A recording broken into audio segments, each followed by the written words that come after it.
In the courtroom, my father stood there smug.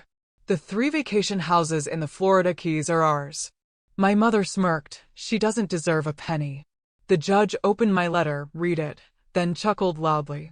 He said softly, "Well, this is interesting." They turned pale. The air in that Miami-Dade County courtroom crackled with a silent fury I'd never known. My own parents, Robert and Patricia, sat across from me, radiating a chilling smugness as they proudly declared I deserved nothing, not 1 penny, from my beloved grandmother Dorothy's $2 million estate. But what they didn't know was that the judge held a single, unopened envelope, an envelope that was about to expose their cruel, meticulously crafted lies and shatter their world forever. Just 6 months before that day, I never in my wildest dreams imagined I'd be facing my own parents in court, fighting for what was right. It all began on a quiet, rainy Tuesday morning in March when my beloved grandmother, Dorothy, passed away peacefully in her homestead apartment. For 3 exhausting, yet profoundly precious years, I had been her primary caregiver. While my parents, Robert and Patricia, enjoyed their comfortable lives back in Denver, visiting maybe twice a year and only calling on holidays, I was there, day in and day out. Dorothy Thompson was 84, sharp as a whip right up until her very last week. She'd raised me, truly, more than my own parents ever did, especially after my messy divorce 2 years prior. When the doctors told us she only had days left, I immediately took emergency leave from my job as a pediatric nurse at Jackson Memorial Hospital. I stayed by her bedside, around the clock, soaking in every moment. We spent those final, sacred hours talking about her life, her regrets, and all her beautiful hopes for my future. The funeral itself was small, dignified, held at St. Mary's Catholic Church in Homestead. I handled every single detail myself, because my parents, of course, claimed they were too grief-stricken. That should have been my first blazing red flag. Robert and Patricia flew in from Denver the night before, bringing with them an expensive-looking attorney named Bradley Hoffman. He had this polished leather briefcase and a suit that probably cost more than my monthly salary. During the reception, while I was accepting heartfelt condolences from Dorothy's neighbors and friends, I couldn't help but notice my parents huddled in hushed, whispered conversations with their lawyer. They kept glancing over at me with expressions I just couldn't place. Something felt profoundly wrong, but my judgment was clouded by sorrow. I rationalized it, thinking they were just discussing funeral expenses. The real shock, the gut punch, came 3 days later. We were meeting at Dorothy's apartment to begin sorting through her belongings. I genuinely expected an emotional, collaborative process, a shared moment to divide her precious memories fairly. Instead, Robert arrived with a thick folder of legal documents. He simply announced, matter-of-factly, without even looking up from his papers, that Dorothy had left everything to them. "The 3 properties in the Keys belong to your mother and me now," he stated, cold as ice. "The house in Key West, the condo in Marathon, and the cottage in Key Largo, all of it." My blood ran cold. The world tilted. "That can't be right, Dad," I protested, my voice trembling. "Grandma Dorothy always promised those places would be mine someday. She told me dozens of times she wanted me to have them because I was the only one who truly cared about her." Patricia's laugh was a harsh, chilling sound. "Your grandmother was getting senile in her final years, Jillian. She said lots of things that didn't make sense. The legal documents are clear. As her son, your father inherited the real estate portfolio. You get her personal belongings and some jewelry. That should be more than enough for someone who only showed up when she needed something." Her accusation hit me like a physical blow. A punch to the gut. I had sacrificed my social life, my dating prospects, countless weekends, to care for Dorothy. I'd driven her to every appointment, managed her medications, held her hand through terrifying procedures. The suggestion that I was somehow opportunistic, rather than loving, made my chest tighten with white-hot rage. "I want to see the will," I demanded, trying desperately to keep my voice from shaking. Bradley Hoffman, the sleek lawyer, spoke up for the first time, his tone professionally condescending. "Miss Thompson, I understand this is difficult, but estate documents are private family matters. Your parents have graciously decided to share the inheritance details with you, but they're under no legal obligation to provide copies of confidential paperwork. She is family too. I protested, looking directly at my father. I have a right to know what Grandma Dorothy actually wrote. My father's face hardened in a way that sent a chill down my spine, a look I'd rarely seen, even in my childhood. You have the right to what we choose to give you, Jillian. If you keep pushing this issue, you might find yourself with nothing at all. Dorothy left those properties to us because we are her direct heirs, and because we have the financial stability to maintain them properly. A single nurse living in a rented apartment is hardly equipped to handle 3 luxury vacation homes. From there, the conversation spiraled. Patricia accused me of trying to manipulate Dorothy in her vulnerable final years. Robert threatened to contest any legal action I dared consider. Their lawyer remained silent, but his pen never stopped scratching notes, making me deeply uneasy. As they prepared to leave, carting away boxes of Dorothy's most valuable possessions, I made one final, desperate plea. Please, just let me see a copy of the will. That's all I'm asking.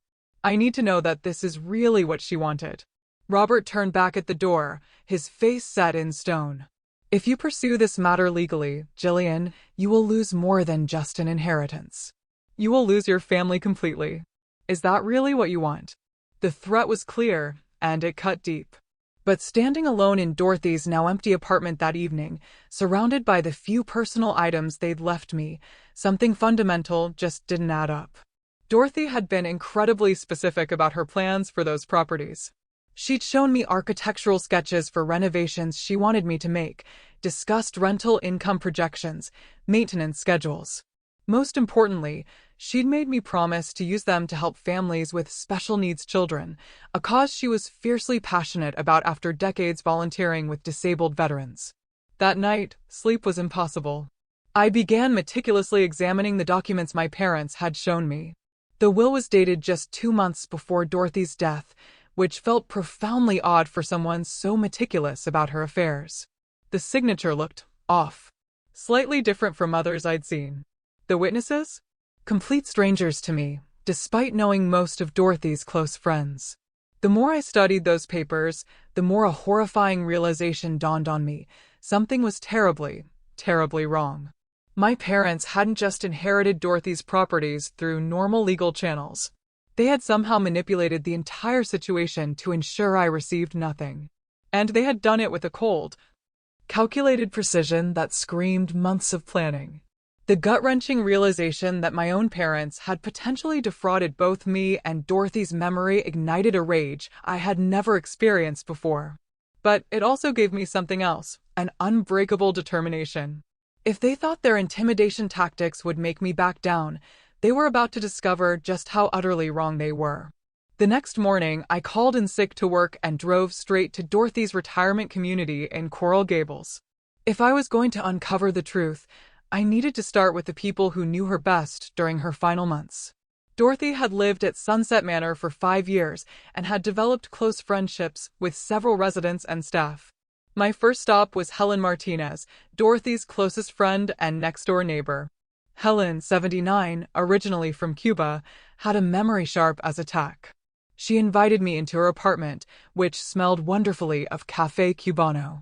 I have been waiting for you to come see me, Helen said, gesturing for me to sit on her floral sofa. I was at Dorothy's funeral, but there were too many people to talk privately. I have things to tell you that your parents will not want you to hear. My pulse quickened. What kind of things, Mrs. Martinez? Helen poured me coffee in a delicate china cup and settled into her rocking chair. Your grandmother was furious with Robert and Patricia for the last 2 years of her life. She said they only called when they needed money and never visited unless they wanted something. She was heartbroken that her own son cared so little about her well-being. This matched my own observations, but I needed more concrete information. Did she ever talk about her will or her plans for the properties? Every week, sometimes every day, Helen replied emphatically. Dorothy updated her will in January, just 2 months before she died. She was very proud and excited about it. She told me she was leaving everything to you because you were the only family member who showed genuine love and care. She said the Florida properties would let you build the life you deserved after everything you had been through. My heart began racing. She updated her will in January? Are you absolutely certain about that timing? Helen nodded vigorously. Absolutely certain. I remember because she asked me to be a witness when she signed the papers. Dr. Barnes was there too. We both watched her sign multiple documents in her bedroom on a Saturday afternoon. She was completely alert and made jokes about finally doing something that would shock Robert and Patricia. This was completely different from what my parents had told me. According to their version, Dorothy had written her will months earlier and had left everything to them. Helen's account suggested that Dorothy had deliberately disinherited my parents in favor of giving me the inheritance. Mrs. Martinez, do you remember what happened to those documents after Dorothy signed them? Helen's expression became serious, conspiratorial. She hid them in her bedroom Bible, the big leather one her mother gave her decades ago. Dorothy said she didn't trust banks or lawyers with something so important. She wanted to keep the real will where only family would think to look, but where Robert couldn't find it if he came searching through her papers early. My hand started trembling as the implications hit me. If Helen was telling the truth, then the will my parents had presented was either fake or from an earlier version that Dorothy had deliberately replaced. The real will, the one that left everything to me, might still be hidden somewhere in Dorothy's belongings. Did my parents ever visit during those final months? I asked. Helen scoffed dismissively. Visit? They called twice that I know of. Both times asking Dorothy to send them money for various emergencies. A car repair, a medical bill, something always. Dorothy would hang up those calls crying because she realized they only contacted her when they needed financial help. She said it broke her heart to admit that Robert had become a user instead of a son. I spent another hour with Helen, learning details about Dorothy's final months that painted a devastating picture of my parents' neglect. According to Helen, Dorothy had tried repeatedly to connect with Robert and Patricia, sending cards, making phone calls, even offering to pay for them to visit Florida. They had excuses for every invitation and seemed irritated whenever she tried to maintain regular contact. Before leaving, Helen gave me Dr. Samuel Barnes' contact information. He was Dorothy's primary physician and the second witness to her will signing. She also provided the names of 2 other residents who had heard Dorothy talking excitedly about her inheritance plans for me. My next stop was Dorothy's apartment, which my parents had left largely undisturbed. Aside from removing the most obviously valuable items, her jewelry, her antique furniture, her collection of first edition books, they had left behind boxes of personal papers, photo albums, and what they probably considered worthless sentimental items. I began searching methodically, starting with Dorothy's bedroom. Her large, leather-bound Bible sat prominently on the nightstand where it had always been. Dorothy read from it every morning and every evening for as long as I could remember. The Bible was thick and heavy, bound in worn brown leather that had darkened with age and constant use. I opened the Bible carefully, flipping through pages filled with Dorothy's handwritten notes and highlighted passages. At first, I found nothing unusual, but as I reached the Book of Psalms, several folded papers fell out from between the pages. My heart stopped as I recognized Dorothy's careful handwriting on legal-sized documents. The first paper was titled Last Will and Testament of Dorothy Marie Thompson, dated January 15th of this year. The signature was unmistakably Dorothy's, with the distinctive flourish she always added to the final letter of her name. Below her signature were 2 witness signatures, Helen Martinez and Dr. Samuel Barnes, with their addresses and the date clearly marked. As I read through the will's provisions, tears began streaming down my face. Dorothy had left me not just the 3 Florida properties, but also her entire savings account, her investment portfolio, and her life insurance policy. The will specifically mentioned that she was disinheriting Robert Thompson due to years of neglect and financial exploitation of his elderly mother. She had also included a handwritten note explaining that I was the only family member who had shown genuine love and care during her final years. But the most shocking discovery was a second document, a letter addressed to me personally, also in Dorothy's handwriting. The letter detailed her growing awareness that Robert had been manipulating her finances and her fear that he would try to steal her inheritance from me after her death. She had written detailed instructions for me to contact Helen and Dr. Barnes if anything seemed suspicious about the estate proceedings. The letter ended with words that made me sob. "Jillian, you have been more of a daughter to me than Robert was ever a son. You sacrificed your young life to care for an old woman, and you never asked for anything in return except my love. These properties represent my life's work, and I trust you completely to use them wisely and with the same kindness you have always shown me. Do not let Robert and Patricia steal what rightfully belongs to you. Fight for justice, not just for yourself, but for my memory." Sitting there alone in Dorothy's bedroom, holding irrefutable proof that my parents had not only lied to me, but brazenly stolen my rightful inheritance, I was consumed by a potent mix of vindication and white-hot rage. This wasn't just fraud.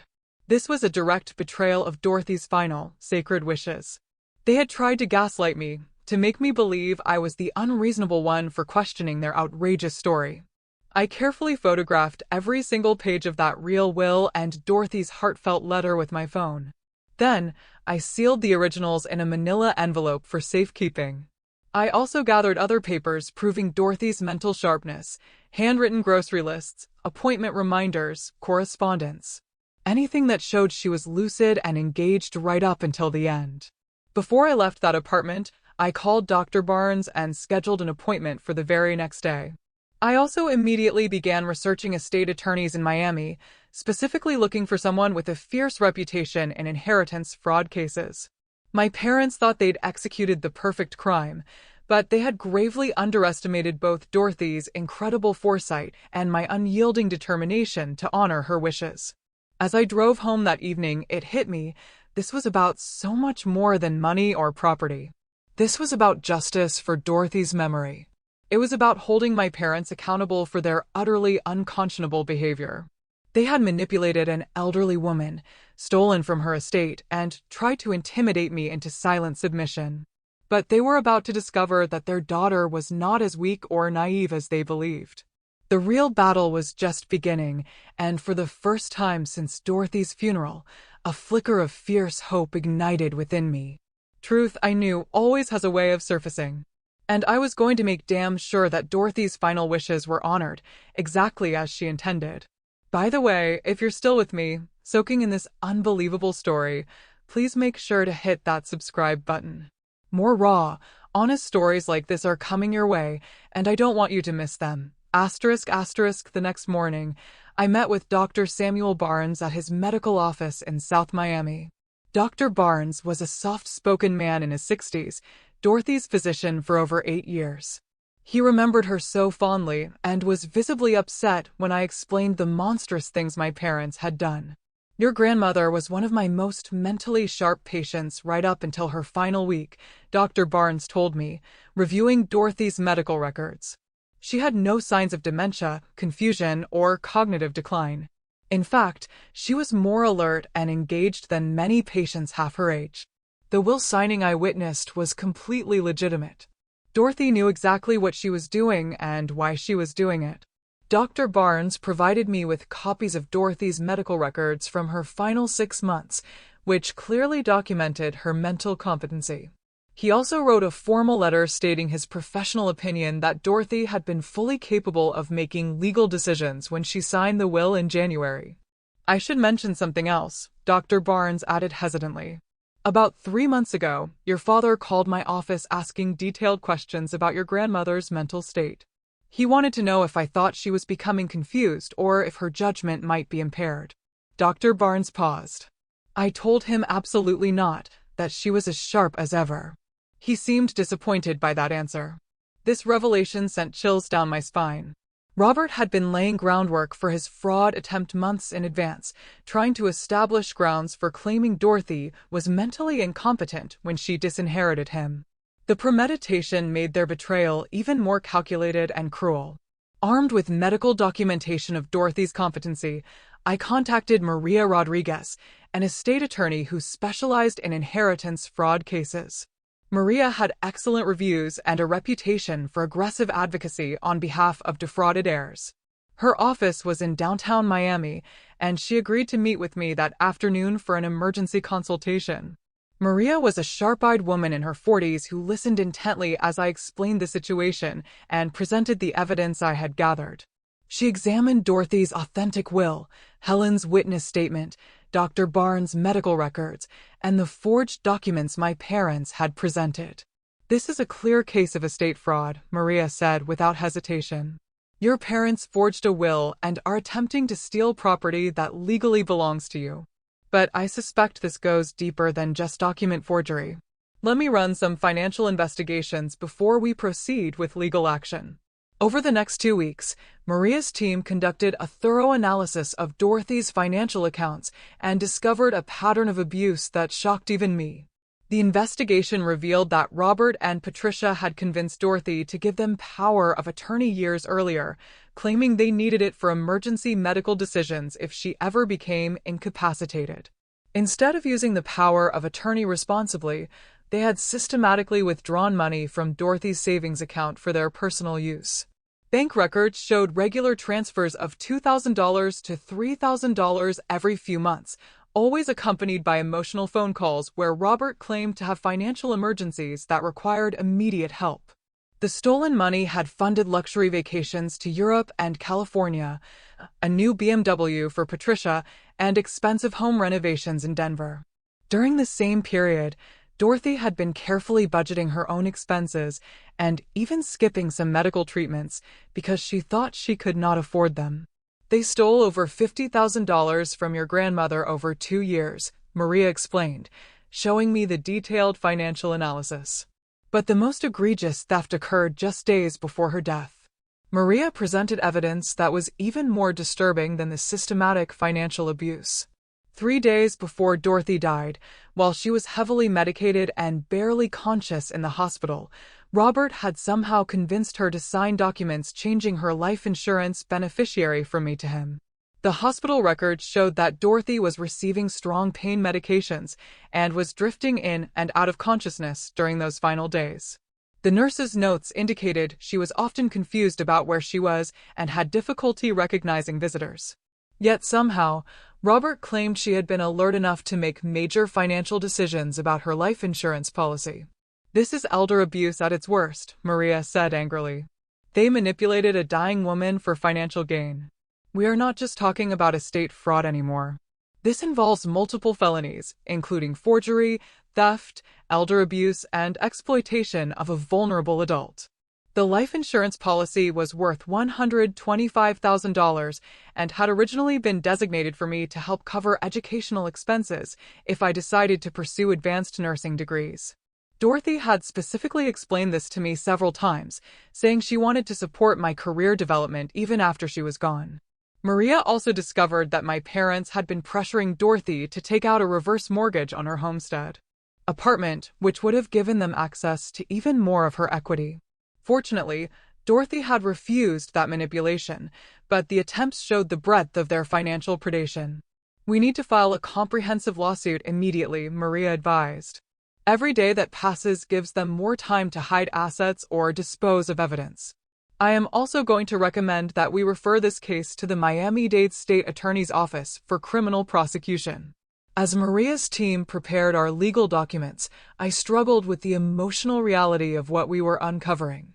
These were not strangers who had victimized Dorothy. These were her own son and daughter-in-law who had systematically abused her trust and stolen from her estate. The betrayal felt personal to me as well, since I had spent 3 years caring for Dorothy while they were actively plotting to steal her money. The hardest part was realizing how alone and vulnerable Dorothy must have felt during her final months. She had reached out repeatedly to Robert and Patricia, hoping for genuine connection and family support. Instead, they had seen her advancing age as an opportunity for financial exploitation. Every phone call, every request for a visit, every expression of love from Dorothy had been met with calculated manipulation designed to maximize their eventual inheritance. But Dorothy had been smarter than they realized. Her decision to hide the real will in her Bible and to document their abuse in her personal letter showed that she understood exactly what was happening. She had protected my inheritance and provided me with the evidence needed to expose their fraud.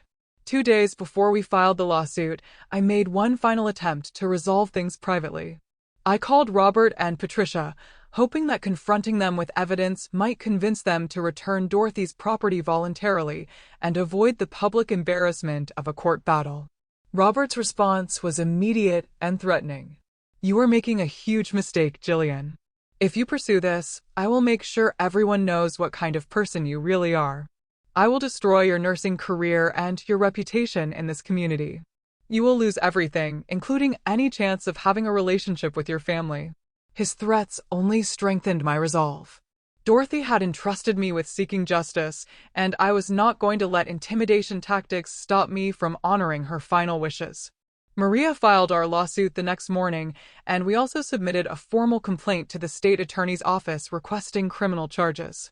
The legal papers detailed every aspect of my parents' fraud and abuse, including timeline, documentation, financial records, medical evidence, and witness statements. We requested return of all property, full restitution for stolen funds, punitive damages, and criminal prosecution for their felony actions. When the sheriff served Robert and Patricia with the lawsuit papers at their Denver home, they immediately hired Bradley Hoffman to represent them in civil court. But their criminal exposure was more serious than they realized, and no amount of expensive legal representation could erase the evidence of their systematic elder abuse and estate fraud. As I prepared for what would likely be months of legal battles, I found strength in remembering Dorothy's words, "Fight for justice, not just for yourself, but for my memory." This was no longer about inheritance or money. This was about holding accountable people who had preyed on an elderly woman's love and trust for their own selfish gain. The truth was finally going to come out, and Robert and Patricia were about to face consequences for their cruelty and greed. Before our court date, I decided to make one final attempt to resolve this situation without the public humiliation of a trial. Despite Maria's advice to avoid direct contact with my parents, I felt I owed it to Dorothy's memory to give Robert and Patricia one last chance to do the right thing voluntarily. I flew to Denver on a Thursday morning in June and drove my rental car to their upscale neighborhood in Cherry Creek. Their house was larger than I remembered, with a perfectly manicured lawn and expensive landscaping that clearly cost more than Dorothy's annual living expenses. The new BMW that Patricia had bought with Dorothy's stolen money sat prominently in the driveway.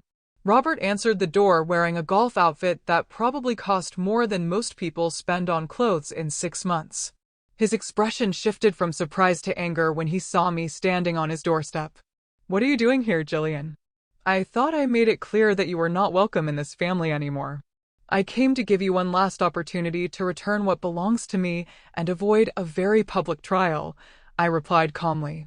"I have evidence that Dorothy left everything to me in her real will, and I have proof that you forged documents to steal my inheritance."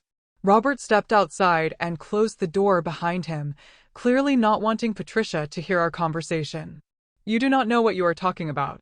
Dorothy was confused in her final months. She changed her mind about a lot of things. I pulled out copies of the authentic will and handed them to him. "This is Dorothy's real will, dated January 15th, witnessed by Helen Martinez and Dr. Barnes. It leaves everything to me and specifically disinherits you for financial exploitation. I also have bank records showing you stole over $50,000 from her accounts." Robert's face turned pale as he scanned the documents. For a moment, I thought he might actually admit the truth and agree to return the stolen property. Instead, his expression hardened into something I had never seen before, pure rage mixed with desperate calculation. "This is garbage," he said, tearing up the copies and throwing them on his lawn. "You forged these papers because you cannot accept that Dorothy chose family loyalty over your manipulation." His reaction was so over the top that I knew he was panicking. "Dad, I have the original documents, witness statements, medical records, and bank statements. Tearing up copies does not change the evidence." "Evidence of what?" "Your ability to forge documents and coach elderly people to lie for you." Robert's voice was rising to a shout. "You think because you spent a few years playing nurse to an old woman that you deserve to inherit property worth millions of dollars? You are delusional." At that moment, Patricia appeared in the doorway, drawn by the sound of our argument. She was wearing designer workout clothes and jewelry that cost more than my annual salary. Her face showed the same mixture of rage and panic I had seen in Robert. "Why is she here?" Patricia demanded. "I thought you told her to stay away from us." "She is trying to extort money from us with fake legal documents," Robert replied. "She thinks we are going to hand over Dorothy's properties because she has some forged paperwork." I turned to Patricia, hoping she might be more reasonable than Robert. "Patricia, I know you both stole Dorothy's money and forged her will. I have proof of everything. I am giving you one chance to return what rightfully belongs to me before this becomes a public court battle." Patricia's laugh was bitter and cruel. "You have always been Dorothy's favorite little princess, haven't you? She gave you everything while treating her actual son like garbage. Do you have any idea what it was like to watch her shower you with attention and money while ignoring her own family?" Her words revealed a depth of resentment I had never suspected. "Dorothy did not ignore you. She called you constantly and invited you to visit. You were the ones who were always too busy unless you needed something. Too busy working and building a life while you played the devoted granddaughter when it was convenient," Patricia shot back. "Dorothy paid for your nursing school, helped you through your divorce, gave you a car when yours broke down. What did we ever get except lectures about responsibility and criticism about our lifestyle choices?" The conversation was escalating beyond anything I had anticipated. Robert stepped closer to me, his expression becoming threatening. "You want to know the truth, Jillian? We planned this for 2 years. We knew Dorothy was getting old and that she had valuable property. We made sure we were positioned to inherit everything because we deserved compensation for years of being overlooked in favor of you." I could not believe he was actually confessing to premeditated fraud. "You plan to steal from your own mother?" "We planned to claim what should have been ours all along," Patricia interjected. "Dorothy owed us for decades of being disappointed in Robert, for constantly comparing him to other people's children, for making us feel like failures while treating you like some kind of saint." Their resentment was deeper and more toxic than I had imagined. This was not just about money. It was about years of perceived slights and jealousy that had festered into criminal behavior. "So, you decided to steal from an elderly woman as revenge for your hurt feelings?" I asked incredulously. Robert stepped even closer. Close enough that I could smell alcohol on his breath, despite it being barely noon. "We decided to take control of our own inheritance before Dorothy could give it all away to someone who did not deserve it." "You think you are owed those properties because you spent some weekends visiting? We are her blood relatives." Patricia's voice turned vicious. "We had a right to protect our interests by forging documents and stealing her money. By doing whatever was necessary to prevent you from manipulating a vulnerable old woman out of property that belonged in the family bloodline." The irony was staggering. They were accusing me of manipulation while admitting to years of calculated fraud and theft. Their sense of entitlement was so complete that they genuinely believed they were victims rather than perpetrators. "I am going to give you one final choice," I said, backing toward my car as Robert continued to move closer. "Return the properties and the money you stole, or face the consequences in court and possibly in criminal prosecution." Robert's response was to grab my arm forcefully enough to leave bruises. "You are not going anywhere until we settle this. You are going to destroy those fake documents and drop this ridiculous lawsuit, or I am going to make your life so miserable that you will wish you had never been born." I jerked my arm free and ran to my rental car, genuinely afraid that Robert might become physically violent. As I started the engine, Patricia screamed from the driveway, "You ungrateful little bitch. After everything this family has done for you, this is how you repay us? You are going to regret crossing us." Driving away from their house, my hands were shaking with a combination of adrenaline and rage. Any lingering doubt I might have had about pursuing legal action had evaporated completely. Robert and Patricia had not only admitted to fraud, they had threatened me physically and made it clear they felt completely justified in their criminal behavior. Their sense of entitlement and complete lack of remorse showed me that they would never voluntarily return Dorothy's property or acknowledge the harm they had caused. They viewed themselves as victims of Dorothy's favoritism toward me rather than as adults who had chosen to neglect their elderly mother and then steal from her estate. The flight back to Miami gave me time to process what had happened and to prepare mentally for the court battle ahead. Robert and Patricia had shown their true character, and now it was time for them to face the legal consequences of their choices. Dorothy had been right to disinherit them. They had proven themselves unworthy of her love, her trust, and her legacy. Now it was up to me to make sure that justice prevailed, and that Dorothy's final wishes were honored despite their attempts to subvert them. The trial began on a sweltering Monday morning in August at the Miami-Dade County Courthouse. Judge William Thompson's courtroom was smaller than I had expected, with dark wood paneling and fluorescent lighting that cast harsh shadows across the rows of benches. I sat with Maria Rodriguez at the plaintiff's table, trying to calm my nerves as we reviewed our opening strategy one final time. Robert and Patricia entered the courtroom looking like they were attending a country club event rather than facing fraud charges. Patricia wore an expensive navy blue dress with matching shoes and carried a designer handbag that probably cost more than my monthly rent. Robert had on a perfectly tailored charcoal gray suit with a silk tie and gold cufflinks. Their attorney, Bradley Hoffman, looked equally polished and confident as he arranged his materials at the defense table. Judge Thompson was a distinguished man in his early 60s with silver hair and sharp blue eyes that seemed to miss nothing. He had a reputation for being fair but no nonsense, and Maria had warned me that he did not tolerate dishonesty or manipulation in his courtroom. Bradley Hoffman stood to deliver his opening statement with the smooth confidence of someone accustomed to expensive litigation. He painted a picture of Dorothy as an elderly woman whose judgment had become impaired in her final months, making her susceptible to manipulation by a granddaughter who had isolated her from her loving son and daughter-in-law. Dorothy Thompson was vulnerable and alone during her final years, Hoffman argued.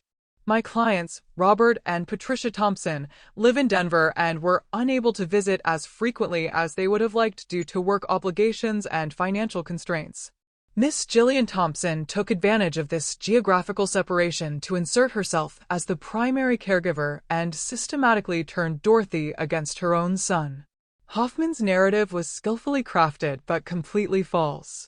He claimed that Dorothy had written her while leaving everything to Robert months before her death when she was still thinking clearly.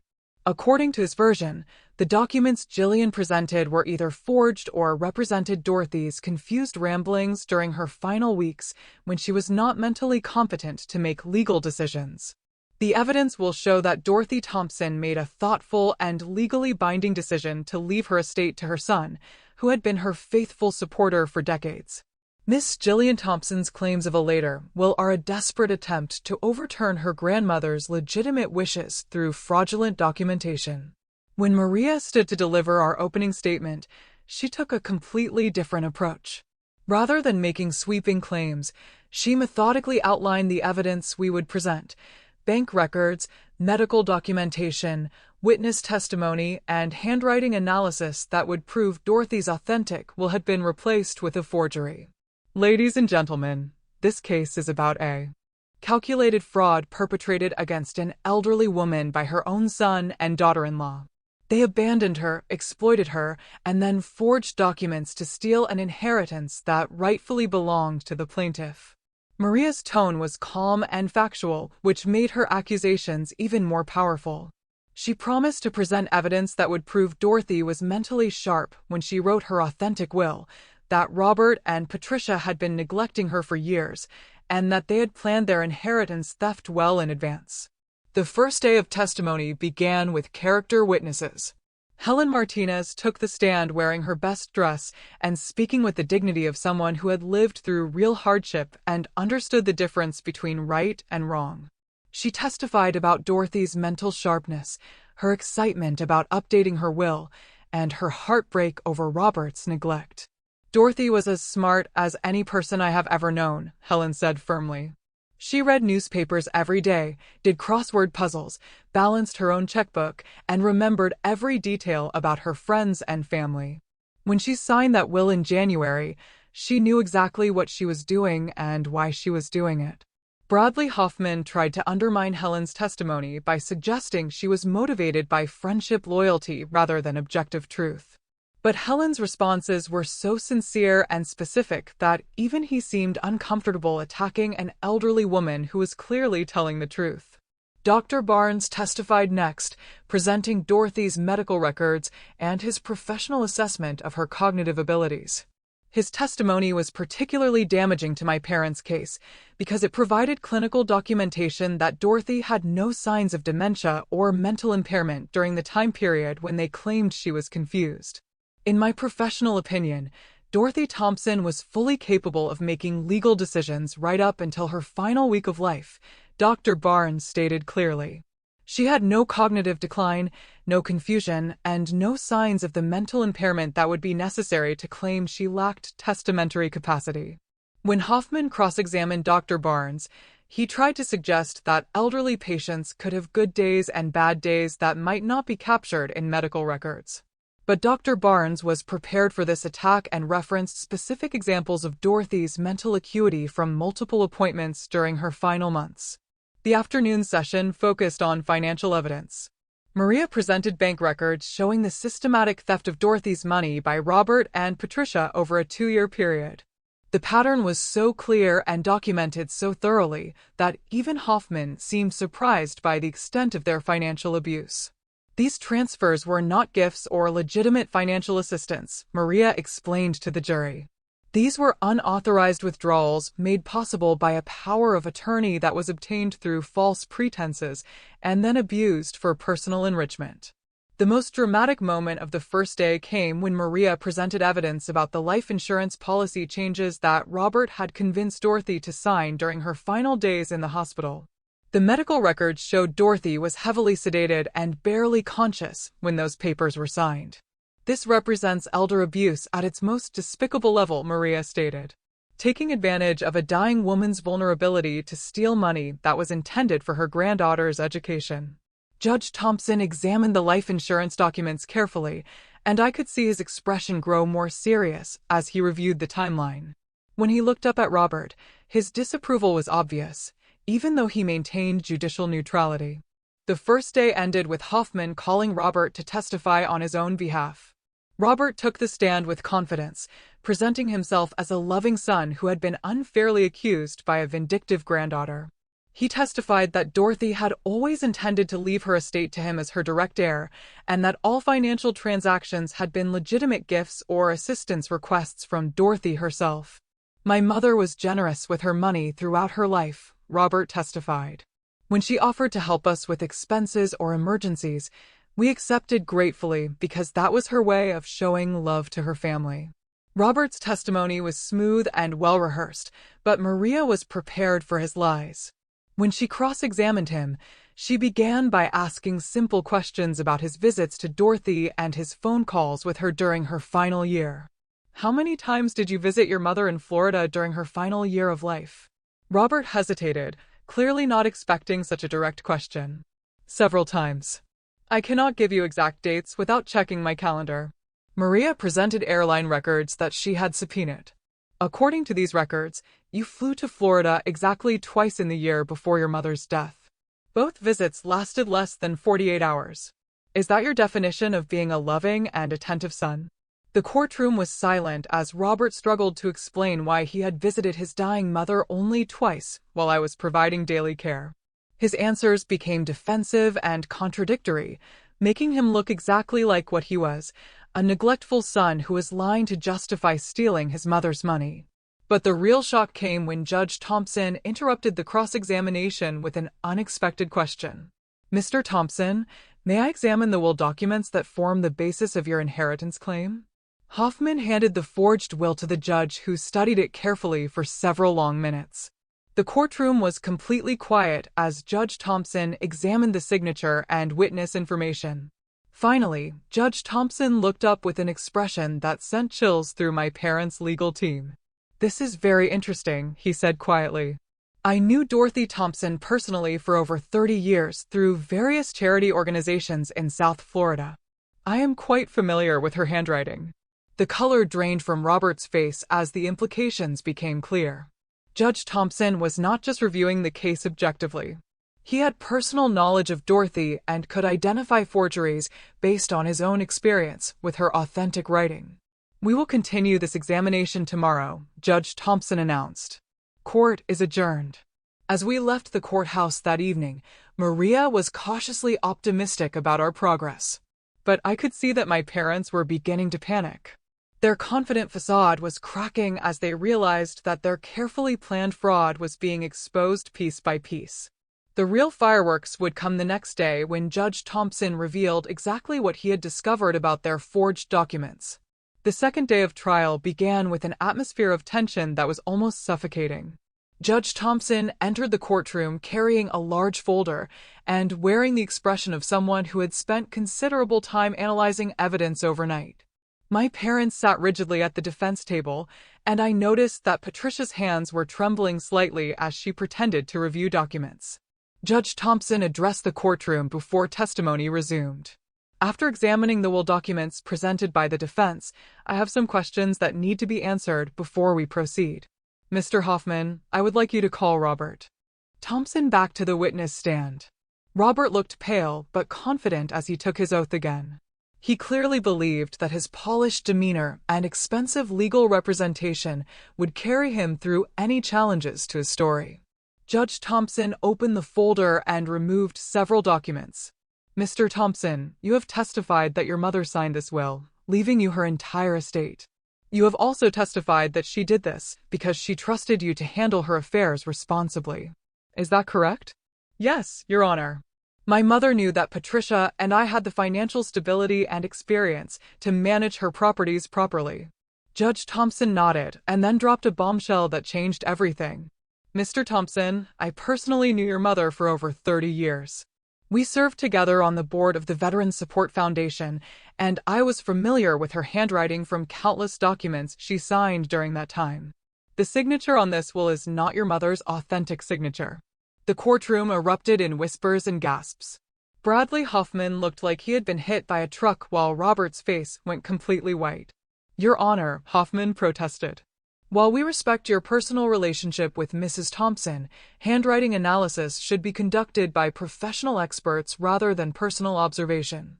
Judge Thompson's expression was stern. Mr. Hoffman, I am not making a legal ruling based on personal observation. I ordered professional handwriting analysis last night, and the results confirm that this signature was forged. The authentic signature shows completely different pen pressure, letter formation, and stroke patterns than your client's document. Maria had arranged for handwriting analysis as part of our case preparation, but having Judge Thompson independently reach the same conclusion was devastating for my parents' defense. Furthermore, Judge Thompson continued, I have some questions about the witness signatures on this document. Mr. Thompson, can you tell me who witnessed your mother signing this will? Robert consulted with his attorney before answering. 2 of my mother's neighbors at the retirement community. I believe their names are listed on the document. Judge Thompson examined the will again. The witnesses listed are James Mitchell and Sarah Williams. My staff contacted the Sunset Manor retirement community this morning. There has never been a resident named James Mitchell at that facility.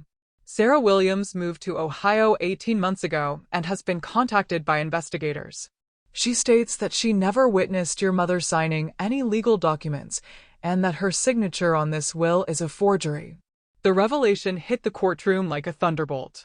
Not only had Robert forged Dorothy's signature, but he had also forged the witness signatures required for a valid will. This was not a simple family dispute over inheritance. This was systematic document fraud. Bradley Hoffman requested a brief recess to consult with his clients, and I could see him having a heated, whispered conversation with Robert and Patricia. When court resumed, Hoffman's strategy had completely changed. Your Honor, my clients would like to withdraw their previous testimony and enter a plea of no contest to the civil charges. They are prepared to return all property and make full financial restitution to Miss Thompson. But Judge Thompson was not finished exposing the depth of their fraud. Mr. Hoffman, I appreciate your client's willingness to cooperate, but we need to complete the evidentiary record for potential criminal referral. Miss Rodriguez, please present your remaining evidence. Maria stood with a stack of documents that represented weeks of investigation. Your Honor, we have evidence that goes far beyond simple will forgery. The defendants engaged in systematic elder abuse, financial exploitation, and fraud over a period of more than 2 years. The first piece of evidence Maria presented was airline and hotel records that she had obtained through subpoena. The records proved that during 3 separate occasions when Robert and Patricia had claimed to be visiting Dorothy in Florida, they were actually vacationing in Las Vegas and California, using Dorothy's stolen money. These records show that on March 15th through 18th, while Mr. Thompson told his mother he was visiting her, he was actually gambling at Caesar's Palace in Las Vegas. Hotel bills show they spent over $4,000 during this trip, money that was withdrawn from Dorothy Thompson's account just days before. The evidence was displayed on a large screen for the entire courtroom to see.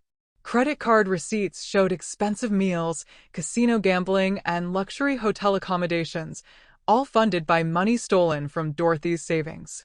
On May 2nd through 6th, while Dorothy Thompson was in the hospital for pneumonia treatment, the defendants told her they could not visit because of work obligations.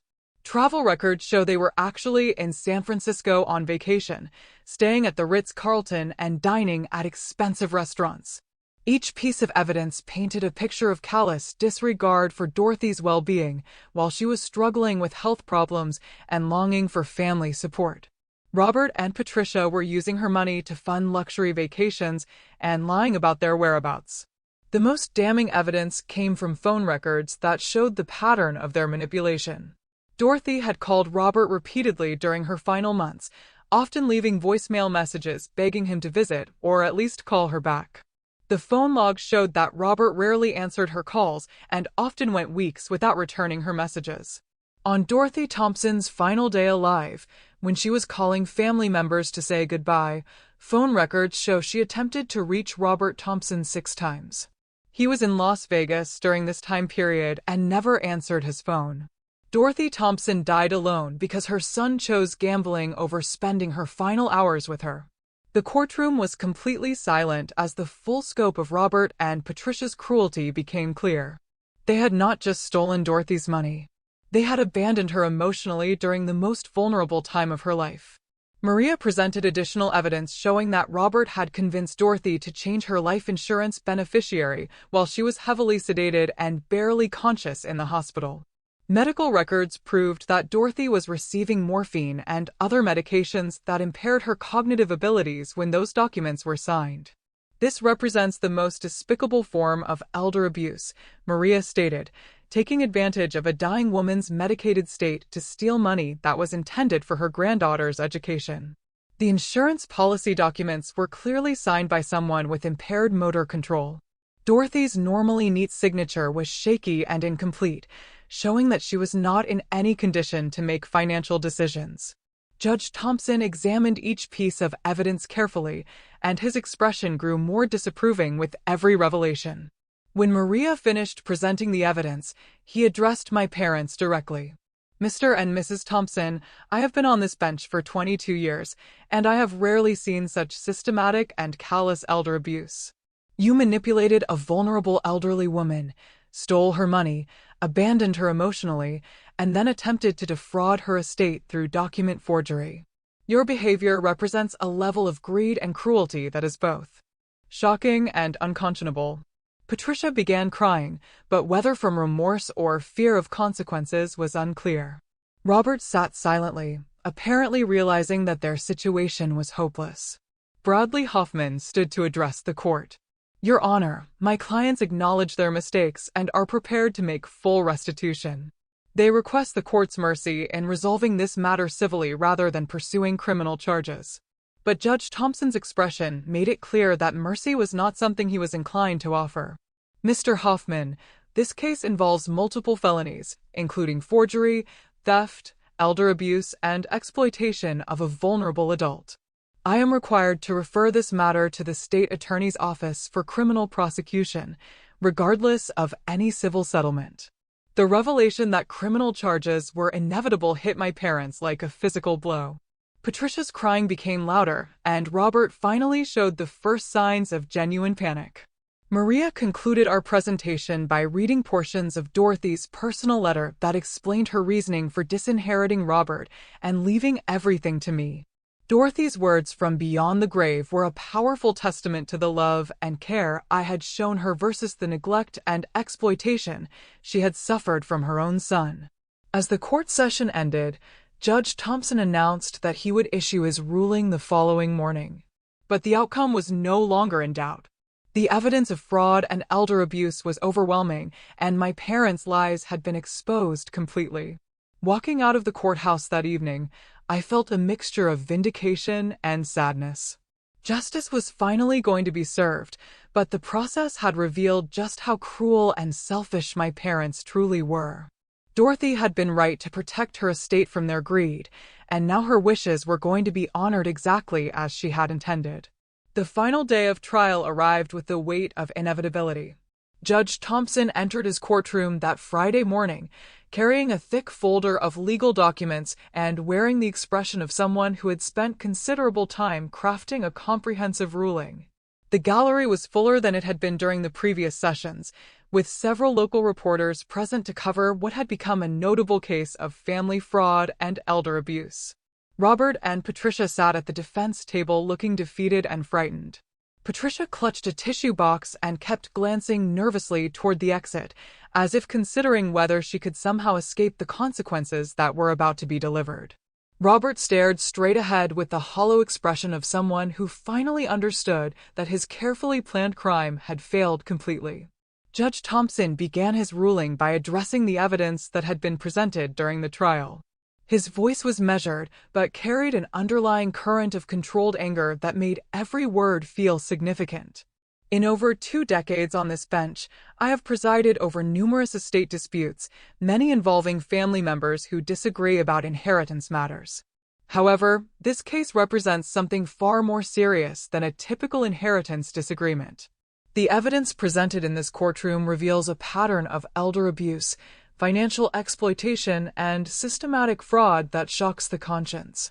Judge Thompson methodically reviewed each aspect of the case, starting with the forged will and the fake witness signatures. He explained that professional handwriting analysis had confirmed that Dorothy's signature was forged and that the witnesses listed on the document had either never existed or never been present when the supposed will was signed. The defendants engaged in sophisticated document forgery in an attempt to steal property worth over $2 million from the rightful heir. This was not a spontaneous crime of opportunity, but rather a premeditated fraud that required months of planning and preparation. The judge then addressed the financial abuse that Robert and Patricia had perpetrated against Dorothy during her final years. He noted that the systematic theft of over $50,000 from Dorothy's accounts represented a violation of the trust she had placed in them when granting power of attorney privileges. Dorothy Thompson gave her son power of attorney, believing that he would use this authority to protect her interests if she became unable to manage her own affairs. Instead, Robert Thompson used this power to systematically steal money from his elderly mother for luxury vacations, expensive purchases, and personal enrichment. This represents a profound betrayal of fiduciary duty and constitutes criminal elder abuse.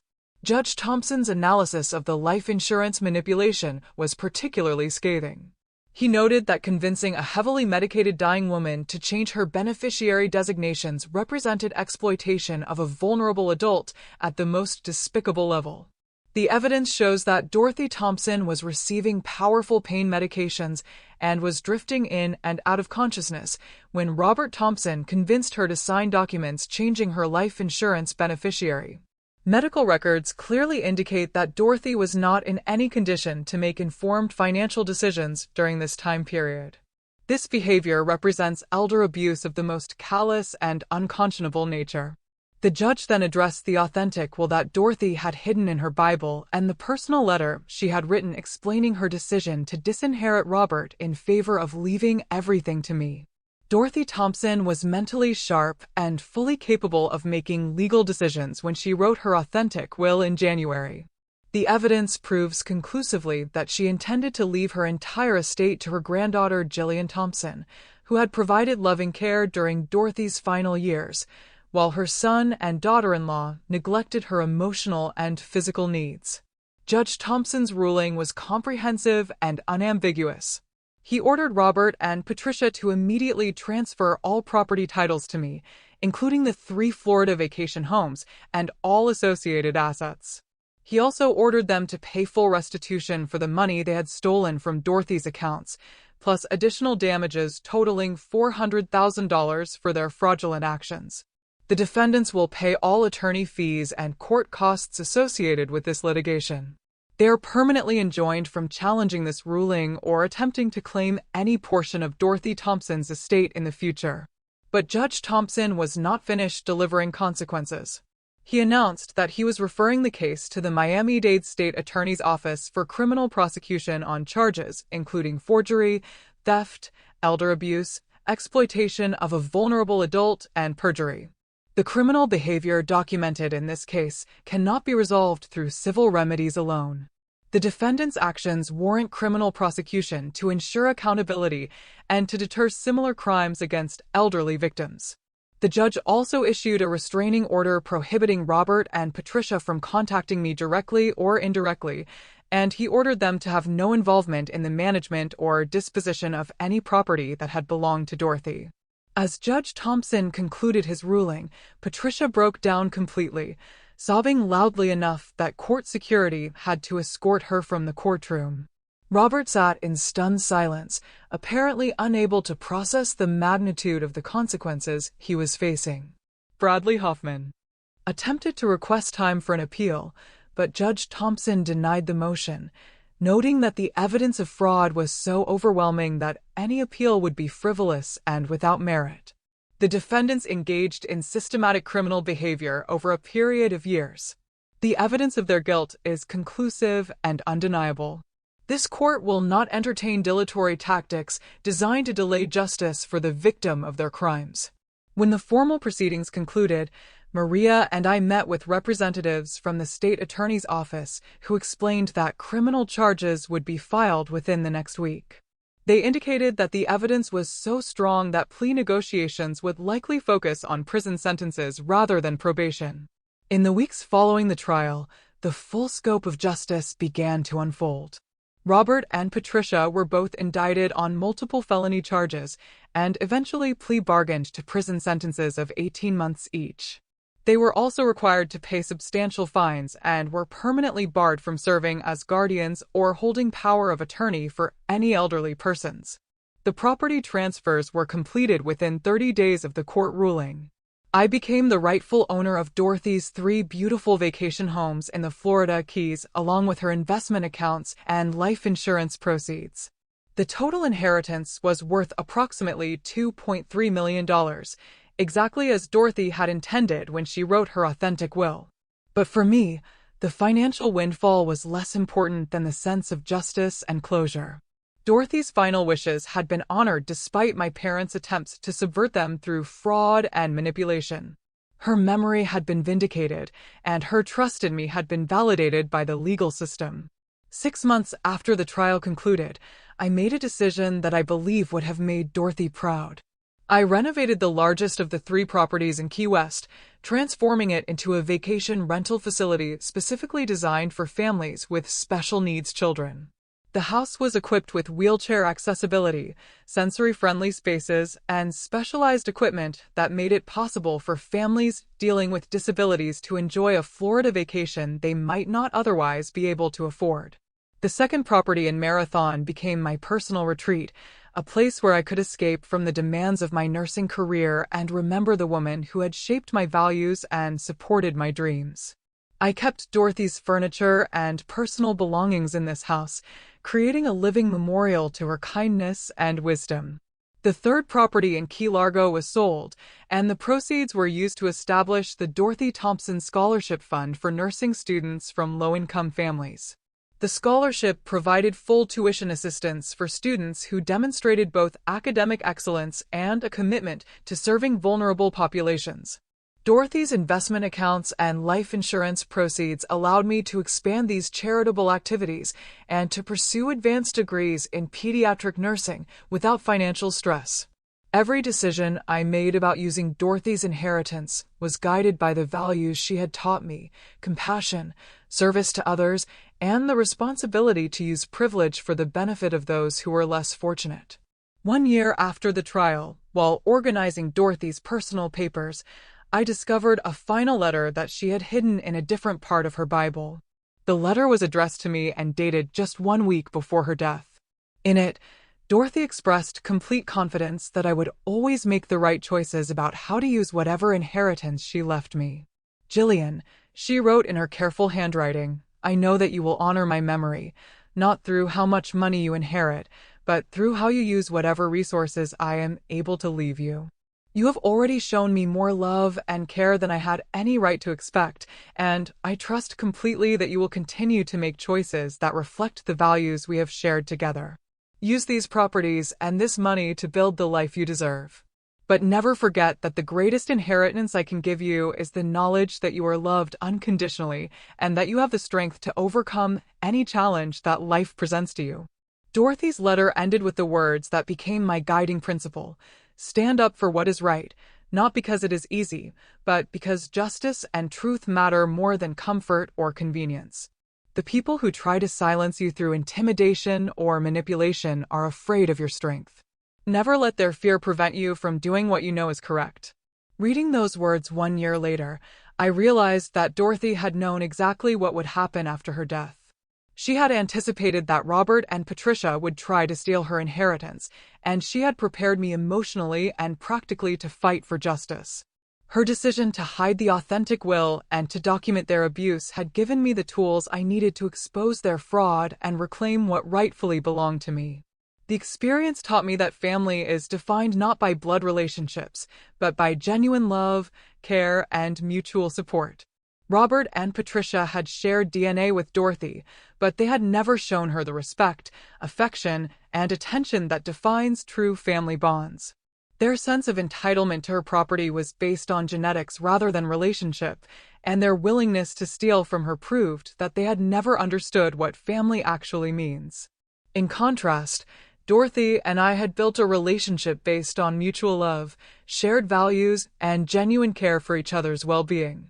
The inheritance she left me was not just financial. It was also emotional and spiritual. She had taught me to stand up for justice, to care for vulnerable people, and to use whatever resources I had to make the world a little bit better.